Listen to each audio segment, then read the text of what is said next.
Hi everyone and welcome back to my channel. Oh my gosh, it is a mess in here.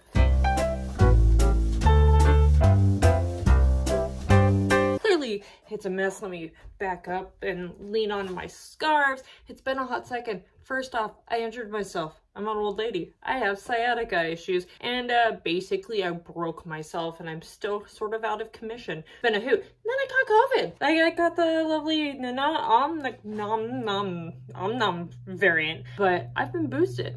I've been vaxxed, and that lasted like maybe 2.5 days of what felt like a gross cold. If you don't know, I sell on eBay. That is my current form of income, so I have to tackle. Let me show you this beast. This right here is the dreaded eBay closet. And when I say eBay, some of this stuff is actually mine. Like I have a couple of Ouija boards, vintage Ouija boards down there, but I thought I'd pull out some, just do a little fun little video and pull out some stuff that I really enjoy, and I had a hard time deciding whether to keep it or not, and I'd show you probably like what I think I can get for it, what I bought for it, and just show you guys some interesting stuff because I haven't done a video in a while and I felt like I should like do something that I feel relatively decent. Like I can walk again. Like I was using a walker for a while, so let's look at some stuff while I clean and organize for the new year. That way I can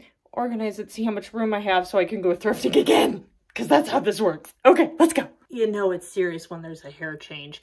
Also, I did take a little bit of a break because I wanted to enjoy the holidays with my family, and then I ended up injuring myself shoveling snow, and then it was my birthday, and I turned 33 at the beginning of January, and I really couldn't do anything for my birthday, so my mom and I are gonna go thrifting eventually, and I would really like to have some space for that, so I need to organize this cupboard, and eventually everything will be either on my eBay store or my Depop, Facebook Marketplace, whatever. All those things are linked down below, but let's just show you. First off, this is, you know, your girl is a huge Disney fan. You've seen me make a couple of skirts. It is, can you see that? Can you see that? It is a vintage Disney Bambi lamp book. I have not tested it yet. There's a little bit of damage, still has the price on it. I think I usually tend to, unless it's Disney stuff, I will look up the item in store via the eBay app. I can take pictures, search through Google, through Amazon, but I usually, unless it's gonna give me a nice little, it's looked like it's been re-glued. And also I did not notice that today, but when I bought it, there's a penny stuck in there. Even as is, if broken, someone willing to like fix it up still can get a pretty penny. I'm thinking maybe $30. So I bought this for half price, so this is going in the Disney pile. Okay, I know that the 90s, and if you guys have seen TikTok, also I'm on TikTok if you guys want to follow me, the 90s are coming back fashion-wise with a vengeance, and I'm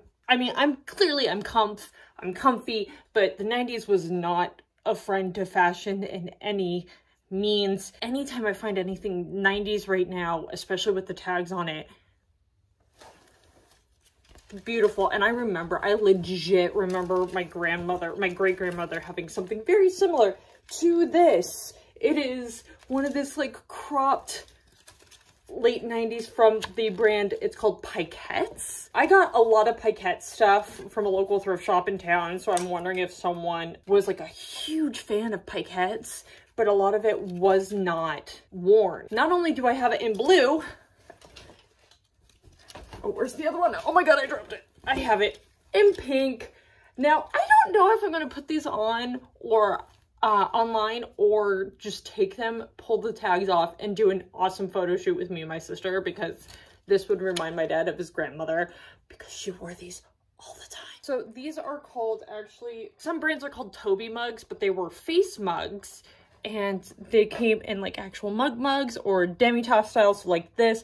This one is actually not Toby. This is actually a Lancaster Sandlands. So this was made and designed in England. Most of them are made and designed in Japan, but this was, clearly it is Robin Hood. Why can't I was thinking Errol Flynn, but I was like, that would also be correct. These are just so fun, and you find them with all different like facial hair. They're a lot of fun to look out. Not necessarily the most like great profit makers. I think I got this one for 25 cents at a yard sale. I'm probably gonna get like maybe $7, $8 and shipping. I always charge shipping, but I price my stuff accordingly, and you'll understand if you watch other resellers about shipping versus no shipping. I do shipping, that's just me. Okay, and you know, there are some things you find that you're just like, I need to keep this.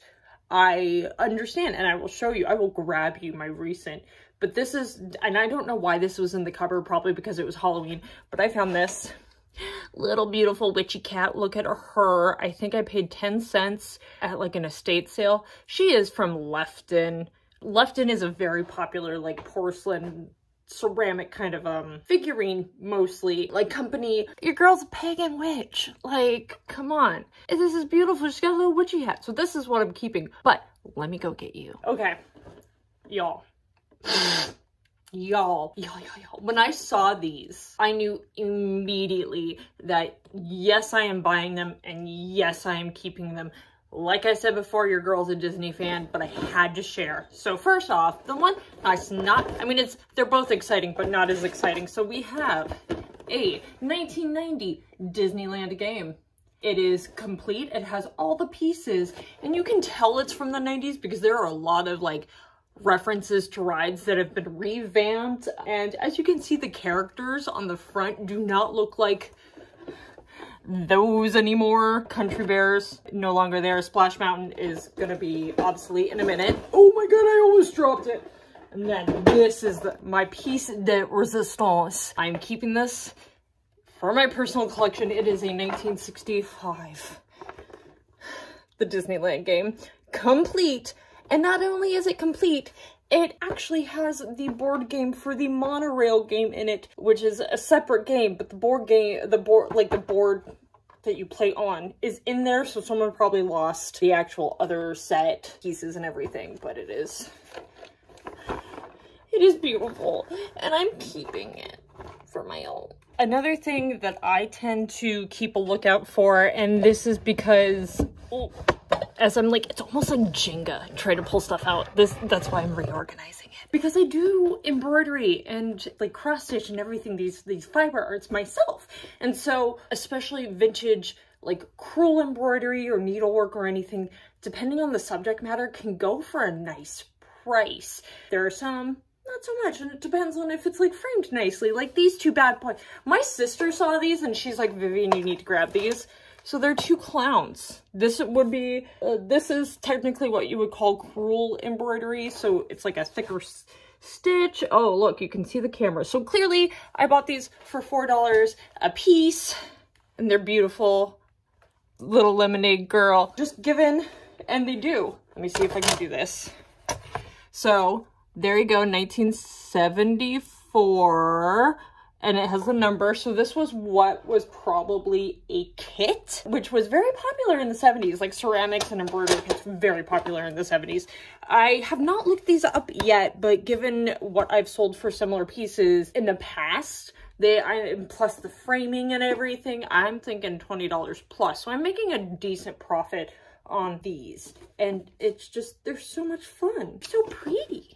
So I did a really good job going along with the fabric things, and depending on the age of the pattern and what the design of the pattern is, sometimes vintage patterns can go for a decent amount of money. Again, it just depends on if it's what the pattern entails and how old it is. Sometimes you can sell patterns singularly, or you can sell them in lots, which is meaning putting a bunch of stuff together and selling them as a bulk lot. And sometimes I do that with patterns.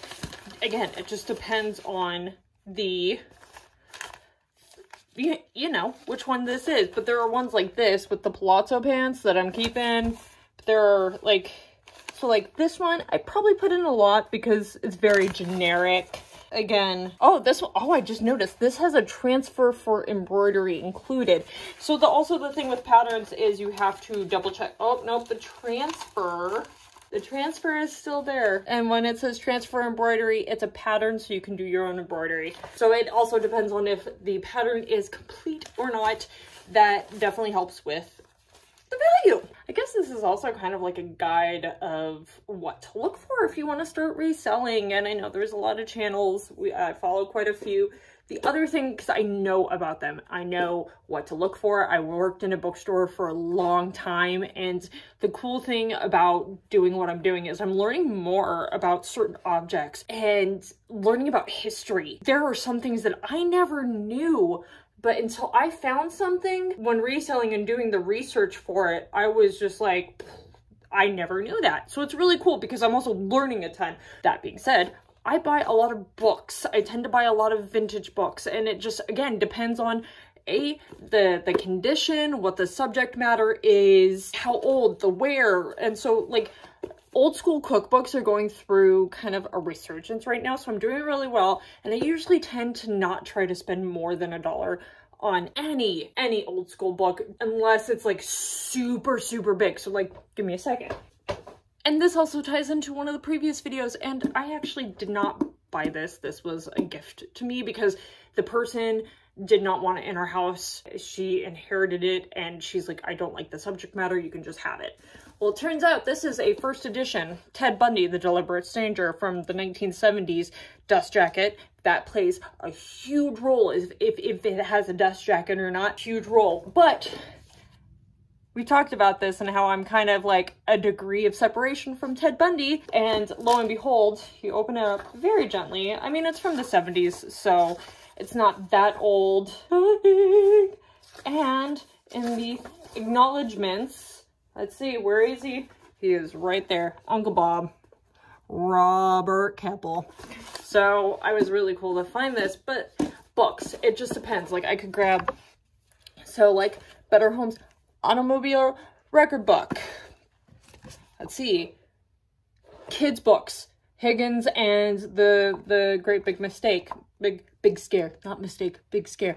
It honestly just depends because there are people who are out there who do like crafting with old books, or they just want them for their own, like Better Homes and Gardens. First Aid. So you're gonna find a lot of the old school books, unless it's a specific story. A lot of them are going to be like Better Homes and Gardens, Sunset, blah, blah, blah. Or maybe that's just what I've been finding. Books. Check it out. I mean, I could keep going on and on. This cupboard is full. So I guess I'll do a couple more. Make sure I don't drop anything. Again, this whole, like, people are resurgencing. And it's like, now we are able to dress and act the way we want. And we find that there isn't a stigma about if you want to be the very, I know this wall right here is not, but the room I sleep in, this is my work room, this is my craft room, this is my get stuff done room. But you know, no one's afraid to put what they want on their walls anymore. It looks like a friggin' Victorian house in there with all the artwork I have.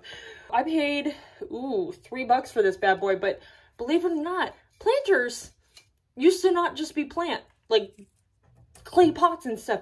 They used to be very eclectic. So you have this little, no, my mom hates this. I don't know why. She says it creeps him out. This dude, it's a planter.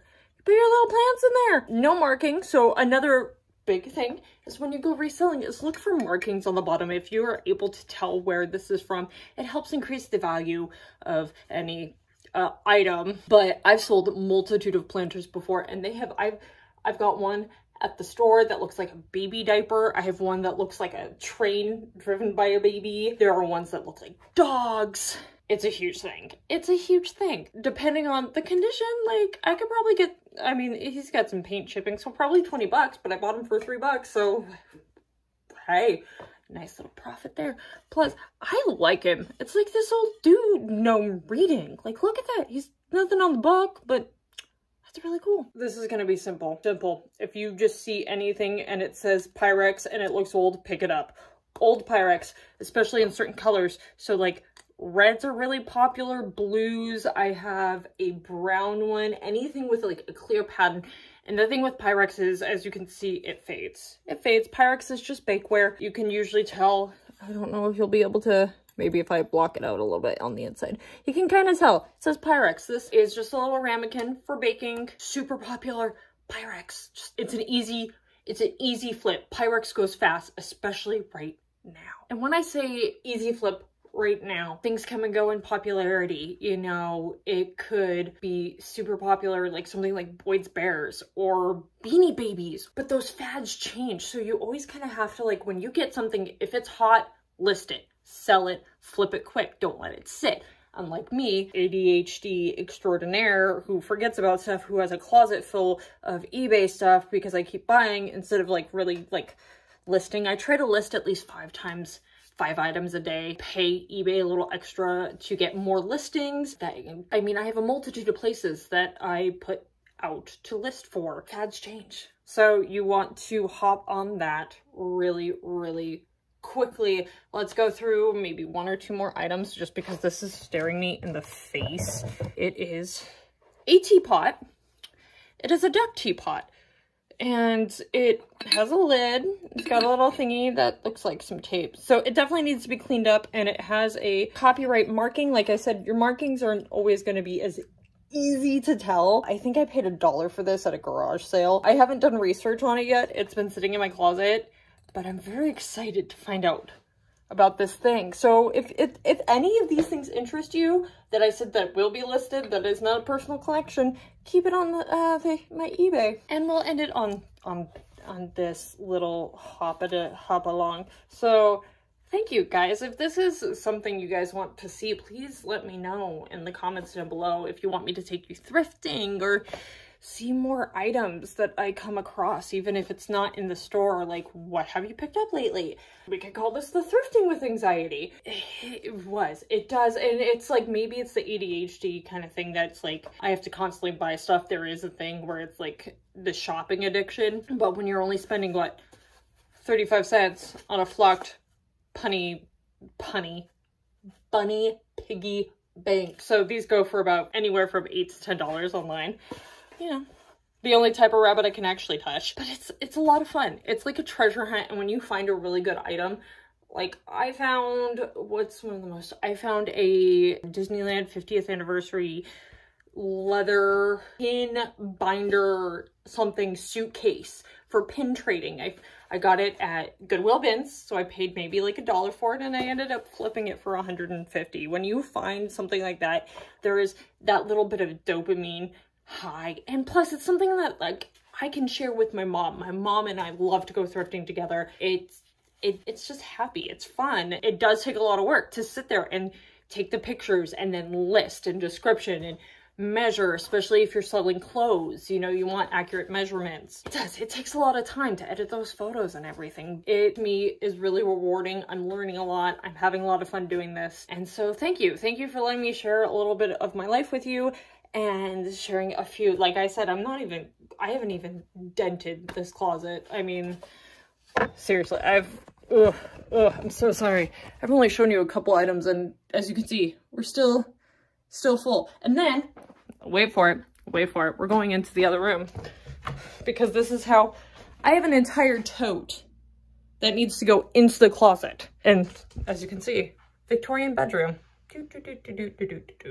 So, thank you guys for joining me on this fun little thing, and let me know down below if it's something you want me to continue doing and sharing all the fun things that I've found. And, you know, it helps. It really does help with my mental health and gives me something to focus on. So like I always say, the more we talk about mental health, the more the stigma breaks and people get the help that they deserve. And all the info is in the bottom down below. And until next time, guys, you beautiful thrifters, looters, thrifters and looters. Oh, that would be a cool shirt. Cilantro.